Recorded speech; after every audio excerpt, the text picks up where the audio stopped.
Are you a list maker? Like, do you wake up in the morning and make lists and cross things off and then decide what are the key items on that list? No, I'm a time blocker. Time blocker. Yeah. Okay. Yeah. So I'm not a big believer in to-do list. I like to grapple with the actual available time. Like, okay, I have a meeting here. I have to like pick my kids up from school here. Here's the actual hours of the day that are free and where they fall. All right, what do I want to do with that time? Well, okay, now that I see that there's a lot of gaps in the middle of the day here, they're short. Maybe there I'm going to do a lot of small, non-cognitively demanding thing. Oh, this first 90 minutes in the morning is like the main time I have uninterrupted. Okay, so this I'm going to work on writing. So I've been a big believer of this since I was an undergrad. Like, you give your time a job as opposed to having a list, which is somewhat orthogonal to what's actually happening in your day. And then just as you go through your day saying, what do I want to try to do next? Which I think is a lot less efficient. I'm going to try your method. I try and structure my days as much as I can, but it just never quite works.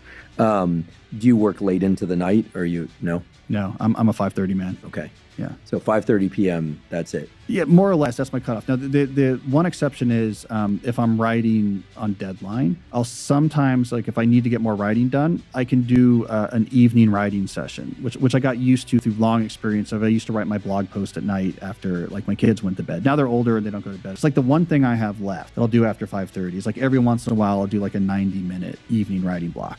But I call this, by the way, this whole philosophy, I call fixed schedule productivity. I've been doing it since I was a grad student. Fixed a work hour schedule. That's my commitment. I work in these hours. And then work downstream from that for everything else. So like this controls like even what you decide to bring into your life, because I can't go past a schedule. And it drives you to be more innovative in how you deal with your time and schedule. You have to be efficient because you only have these hours here. That's been, a signal for my life since I was in my early 20s. Fix the schedule and don't work outside of that schedule. Now it's your move to figure out anything you want to do, you have to make that work. You want to become a professor, figure out how to make that work.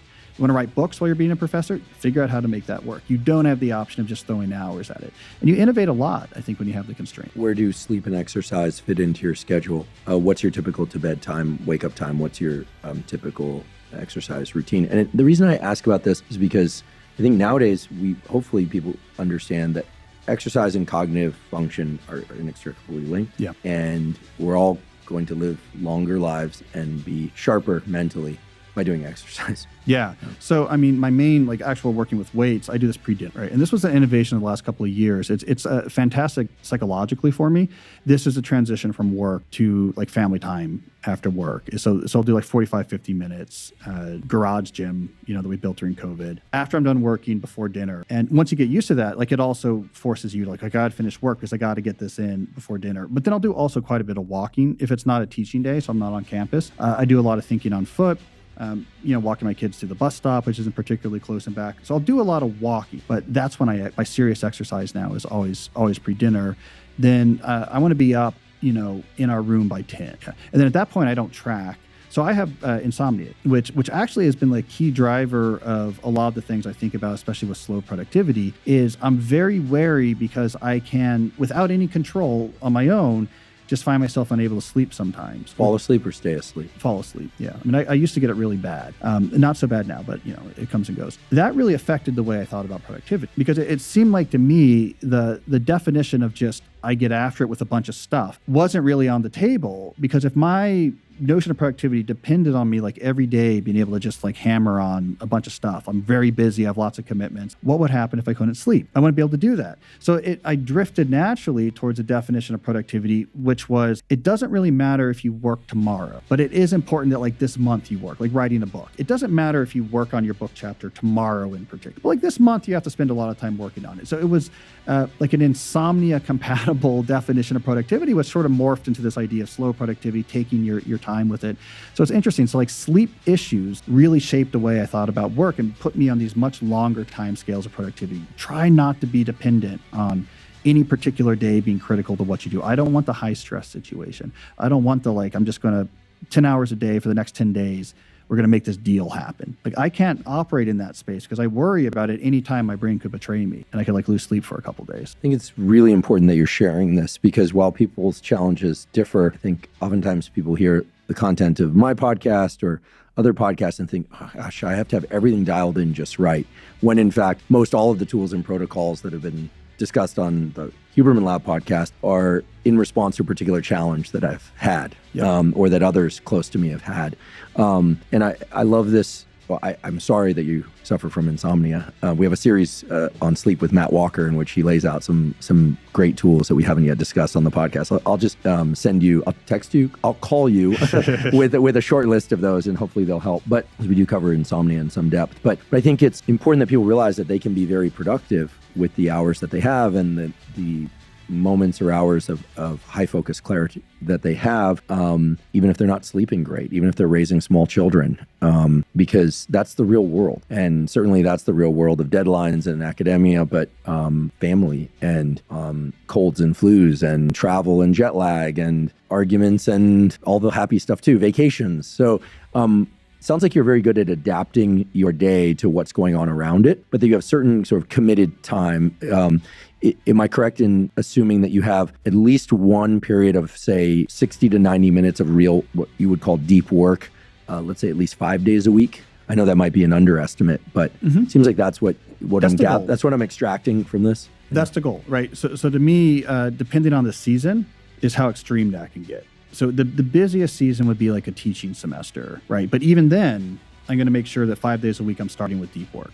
And the non-teaching days I'll have more than the teaching days. Compare that to the summer, for example, where like all I do for the most part is deep work. No meetings on Mondays and Fridays. All admin stuff is midday to early afternoon, Tuesday, Wednesday, Thursday. Everything else is deep work. Just locked in, hours at a time. But I want, if I'm not getting 5 days of starting the day with deep work, I'm unhappy, right? Because I keep coming back to this is, okay, because I'm not going to be able to, fortunately the insomnia hasn't bothered me in years, but the threat of it like completely shaped the way I think about things. And because I know I'm never going to be, have sort of like an Elon Musk style energy of like, I can just take on 7 companies and make it happen, right? I just don't have that ability. I've always focused on the long game. And to me, the long game plays out with get your deep work time in, just keep working on the stuff you do best and get better at it.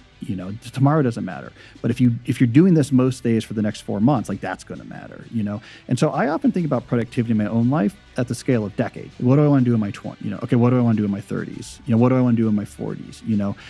And that helps. Like in my 30s, I had a lot of young kids. Like the amount of time I could spend total working is like much less, right? But I could still think about what do I want to do in my 30s? How do I make that happen? Let me make sure I'm pushing like on those things. Then everything else I can adapt to, I can give here and there. It allows you to be very adaptable when you're thinking about what do I want to do, for the next 10 years. It also means you're not on a random Tuesday chiding yourself because like, why didn't I get 3 more hours of work in? That becomes sort of a nonsensical question. And what you care about is like what happens in the next decade, that's the long game. It's not about, hustling today. It's about, I came back to deep work day after day after day when other people got distracted by TikTok, like I'm going to, whatever. It's that coming back to what matters. Sometimes we don't realize how far we've come until we stop and look back. The struggles, the sleepless nights, the small victories no one noticed, they all added up piece by piece to bring you right here to this moment. And maybe today's video reminded you of something familiar, a dream you're still chasing, a mistake you've made, or a lesson that life tried to teach you in the hardest way possible. We all fall, we all fail, and we all have days when we don't see the point anymore. But somehow, we keep going. Because deep down, there's a small voice that whispers, this can't be the end. Life isn't about being perfect. It's about learning, unlearning, breaking, and rebuilding again and again. Maybe that's what growth really means. Not racing ahead, not proving something to the world, but finding peace with where you are, and still having the courage to move one step further. If this video made you pause, even for a second, take that as a sign to breathe, to think, to feel. Drop a comment below and share what this moment meant to you. I'd love to hear your thoughts, because your story matters too. And if you found a little light here today, don't forget to hit the like button. It helps more than you know. Subscribe to stay connected, because every story we share here carries one reminder. You're not alone, and your journey still has chapters waiting to be written. Until next time, take care of your heart, your dreams, and your fire. Keep going, slowly, quietly, but with purpose. You're doing better than you think.